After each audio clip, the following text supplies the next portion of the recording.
Rain drizzled over the busy streets of Lagos, washing away dust but not the cold reality of street life. 17-year-old Amora sat under the shade of an abandoned kiosk, clutching an old, frayed blanket around her thin frame. Her hair was matted, and her once bright brown eyes now carried the weight of hunger, sleepless nights, and unspoken fears. Amora had been homeless for nearly 2 years, surviving on the kindness of strangers, or the lack thereof. That morning, she was silently counting coins in her palm when something caught her eye, a sleek black leather wallet lying in a puddle just a few feet away. The wallet looked expensive, real Italian leather. She hesitated before picking it up, glancing around to see if anyone was watching. Inside was a wad of crisp Naira notes, a gleaming gold business card, and several foreign credit cards. Her stomach growled at the sight of the money. She hadn't eaten in 2 days.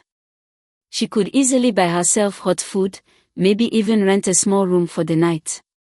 But the voice of her late mother echoed in her mind. Asterisk, Amora, no matter how poor you are, your integrity is your worth. Asterisk. She closed the wallet and held it tightly. The gold business card read.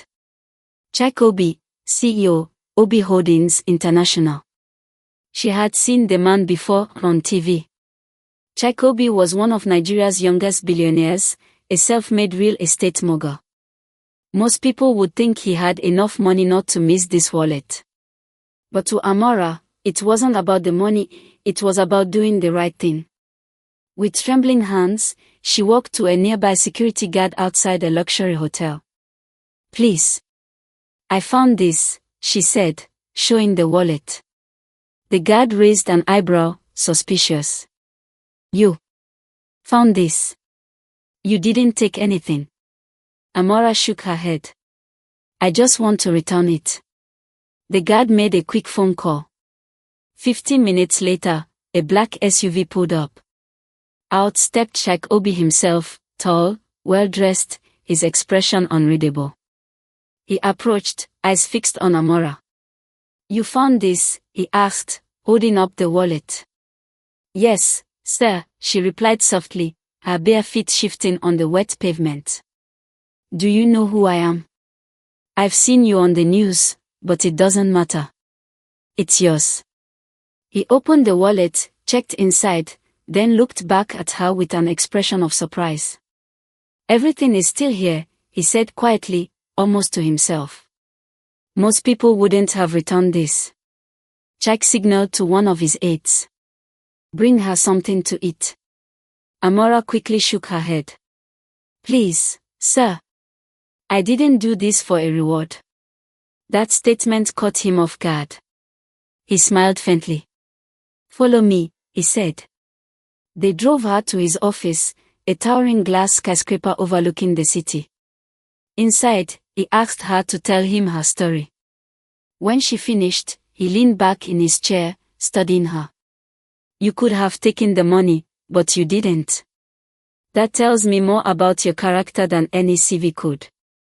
The next day, social media exploded with a viral video. Billionaire helps homeless girl who returned his wallet. Chike had given Amora a scholarship to finish her education, offered her a paid internship at his company, and provided her with a small apartment. But he didn't stop there. He launched a foundation in her name, aimed at helping homeless youth get education and job opportunities. When asked by reporters why he did so much for her, Chike simply said, because integrity is worth more than money, and she reminded me of that. Months later, Amora walked through the same street where she once sat hungry and cold. Only now, she wore clean clothes, carried books under her arm, and had a future in front of her. She paused, breathing in the familiar scent of roasted corn from a nearby vendor and the faint smell of rain on the asphalt. The same street that had once been her prison now felt like a memory she had conquered. She spotted another homeless child huddled by a kiosk, barefoot, shivering, clutching a torn piece. Oh.